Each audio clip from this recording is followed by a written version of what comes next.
Bom dia, eu espero que todos estejam bem. É com bastante alegria e satisfação que nós estamos aqui mais um dia para tratar do livro O Céu e o Inferno. E no dia de hoje nós vamos estar falando ainda do capítulo de Espíritos Felizes. Dando uma relembrada, no capítulo anterior nós trouxemos o depoimento do Sr. Samson, também um espírito feliz, logo após o seu desencarne. E no capítulo de hoje nós vamos tratar do espírito do Sr. Jobar, falando um pouquinho deles para vocês conhecerem a história dele. O Sr. Jobar também era membro honorário da Sociedade Espírita de Paris. Ele foi diretor do Museu da Indústria de Bruxelas. Ele veio a desencarnar no seu corpo físico na data de 27 de outubro de 1861, com 69 anos de idade.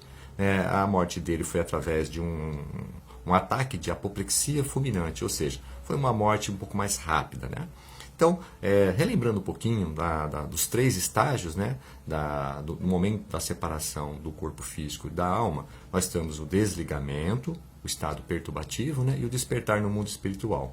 E relembrando, o desligamento é quando as nossas forças físicas vão se exaurindo, quando os órgãos já não respondem mais por si só, que automaticamente é um desligamento da alma com o corpo físico.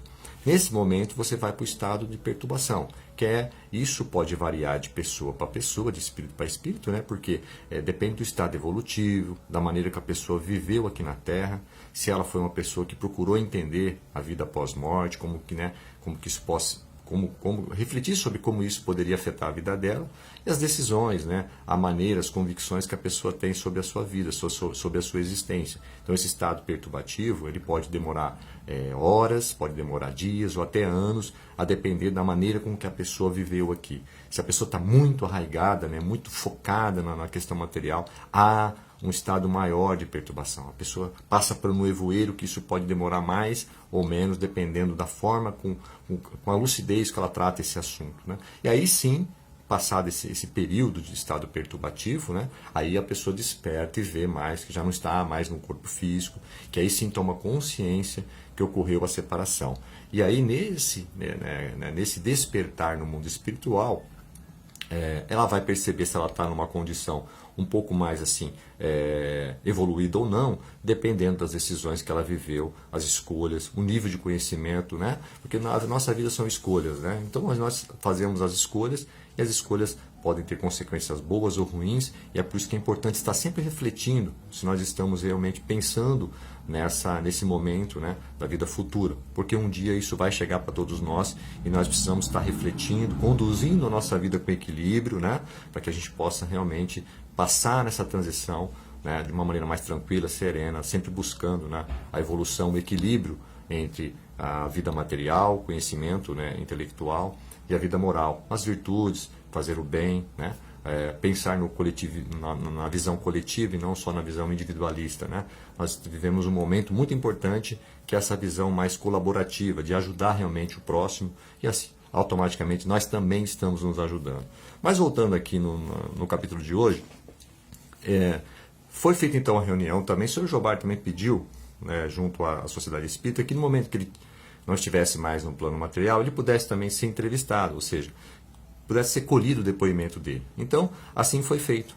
Logo após a sua morte, 11 dias após a sua morte, ele também veio a se comunicar, falar um pouquinho das suas impressões do mundo espiritual. Então, assim, é perguntado para ele as impressões na hora da passagem, no momento que ele percebe que ocorre ali já o desligamento, aquela sensação já de que não está mais no corpo físico e já está indo para o mundo espiritual. Como ele era uma pessoa também que trabalhava muito essa questão da espiritualidade, o Sr. Jobar então tinha essa facilidade de entender que ocorreria naturalmente a morte. Quando isso acontecesse, ele queria também falar, colocar essa impressão de como que seria do outro lado.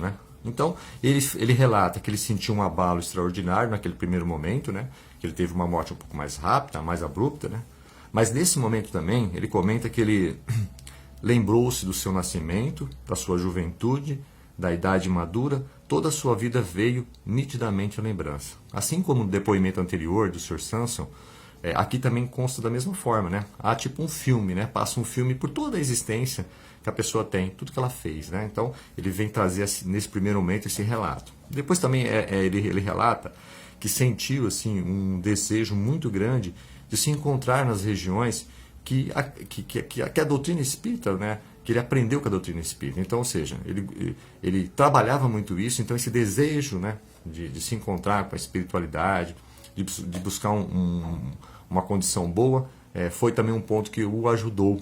E logo em seguida ele vem. Depois de ter passado todo esse tumulto, se apaziguou, ou seja, as coisas se aceleraram, né, que aí já está, vamos assim, passando daquele estado perturbativo, já entrando num estado mais de despertar. Então aí ele já desperta, né? Então ele diz assim, pergunta-se para ele, né, que o corpo se sente livre do peso do corpo, porque já no estado livre, tá, o espírito está livre, né, aquela sensação gostosa de leveza, porque não tem mais aquela sensação do corpo. Nosso corpo ele tem aquela coisa mais pesada, né? Então ele relata também isso, que aí já comenta que tem aquela sensação de estar abarcando o espaço, o espírito está livre, né?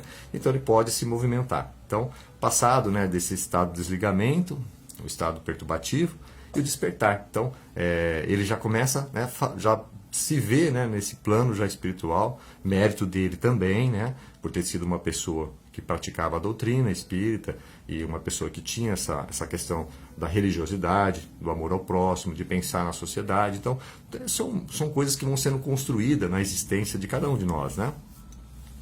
E aí é perguntado a ele quais espíritos receberam, né, nesse momento, né, que ele estava do outro lado já. Então ele comenta, todos que trabalharam comigo nas reuniões, todos que compartilharam nossos trabalhos. Então assim, a gente percebe que tudo aquilo que ele fez, né, na sua vida física refletiu também, né, no mundo espiritual para ele. Então todas essas pessoas que foram ajudadas nas reuniões que eles faziam, né, e que já não estavam mais no plano físico, que também já se encontravam no plano espiritual, vieram ao encontro dele. Então veja, né, que está tudo meio que interligado.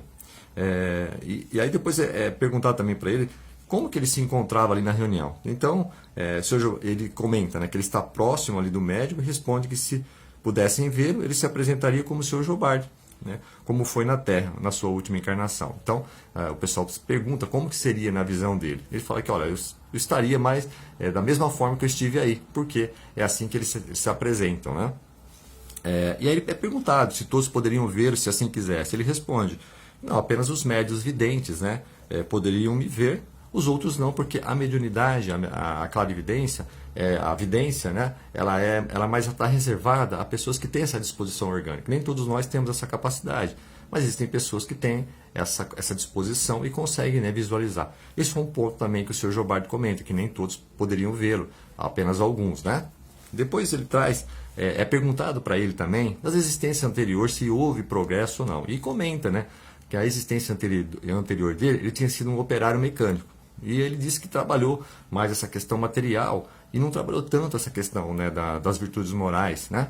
Mas da existência anterior, que ele tinha sido um operário mecânico, para essa, né, última, no qual, né, ele teve a oportunidade de trabalhar e conhecer o espiritismo, desenvolver todo esse trabalho junto à sociedade espírita, ele disse que ele sentiu que houve um progresso, ele se sentiu bem. Ele falou, eu era uma pessoa muito apegada às coisas materiais. E nessa última encarnação eu consegui desenvolver as virtudes morais, as virtudes do coração, pensar mais na sociedade, aquela visão mais do coletivismo, né? Então ele se sentiu feliz que realmente ele conseguiu avançar. Então ele relata isso também, né, nesse comentário. Depois é comentado assim para ele, como ele era uma pessoa, que na época também era uma pessoa conhecida, se ele conseguiu se comunicar em outros lugares, né? E como ele tinha, né, desencarnado recentemente, ele faz um comentário que ele não tinha condições ainda de fazer outras comunicações, né? Uma questão que ele tinha uma certa influência terrestre, porque a morte física dele estava muito recente ainda, então estava naquela fase ainda, vamos falar assim, de adaptação para esse mundo espiritual. Então ele traz esse ponto. Outro ponto que ele traz é que nas comunicações também existe essa questão da sintonia entre o espírito que está querendo se comunicar e o médium, para que haja essa sintonia, né, haja essa simpatia, para que ele possa expressar seus pensamentos. Nem sempre isso é possível, tá? Então esse é um ponto que ele traz também. E aí ele vem comentar, ele fala, asseguro-vos que logo após a libertação do espírito e do corpo, poucos espíritos podem se comunicar. Ou seja, na grande maioria de nós vamos ter assim um tempo a mais para que a gente possa, né, quando a gente está fazendo a transição do desligamento, vamos dizer assim, entre o corpo físico e o espírito, dependendo da condição, não conseguimos fazer essa comunicação, como por exemplo esses espíritos felizes, que foram pessoas que na vida física trabalharam muito, se dedicaram bastante em prol do próximo. E isso é um valor muito relevante, que é fazer o bem sem olhar a quem. Então eles fazem esse comentário, que a maioria de nós vamos ter um tempo a mais. Por quê? Porque a gente tem que fazer o desligamento, né? Depois a gente tem um estado perturbativo, que é a gente tentar se achar para que a gente possa se perceber que não está mais no mundo físico. E isso nós estamos fazendo aqui agora, que é trabalhar, estudar, pensar nas coisas, né? E ter bons pensamentos, pensamentos que elevam a nossa moral, que ajudam a construir uma sociedade mais equilibrada, mais justa. E isso vai nos colocando mais lucidez, mais clareza na nossa vida. Porque aí, quando a gente despertar no mundo espiritual, com todo esse conhecimento de vida futura, de entender, refletir sobre como isso vai acontecer na nossa desencarnação, isso vai nos ajudar nesse despertar. Então esse tempo pode ser mais curto. Mas ele comenta que a grande maioria de nós realmente vai precisar, né, trabalhar isso para que essa transição seja mais tranquila, não seja tão turbulenta, tá bom? E aí ele, por final, vai perguntar se ele consegue visualizar quem são os espíritos que estão ali com ele. Ele faz esse comentário que é possível, que ele consegue enxergar ali trabalhadores que já participavam, né, no mundo espiritual e até mesmo, né, no mundo físico, e espíritos mais evoluídos que se encontravam ali na reunião. Mas isso ele relata que por que isso acontecia? Acontecia porque a intenção dessa reunião, a intenção, o propósito que estava por trás disso era um propósito bom, né? Então por isso que você vai estar sempre atraindo, né, os espíritos mais evoluídos, os espíritos superiores, porque se a intenção não é boa, logicamente você não vai conseguir segurar esses espíritos evoluídos para nos apoiar, para nos assistir, para nos proteger. Então o importante que ele quis dizer, a mensagem é que ter bons pensamentos, a intenção precisa ser boa para que a gente possa receber o suporte, né, devido e adequado. Então, meus amigos, hoje foi mais um depoimento do senhor Jobar, e na semana que vem teremos mais um ainda depoimento, mas o importante é isso, é que a gente possa tomar o cuidado para que a gente tenha bons pensamentos. Qual é a intenção nossa na vida, qual é o nosso propósito, como é que nós estamos conduzindo a nossa vida física.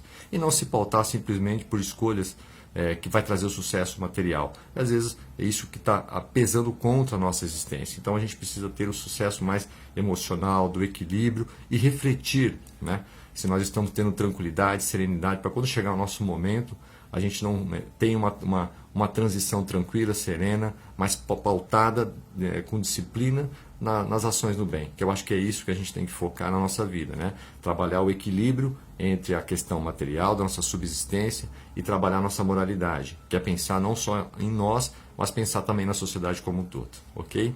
Eu agradeço a todos, desejo a todos um excelente dia e até a próxima, se Deus quiser.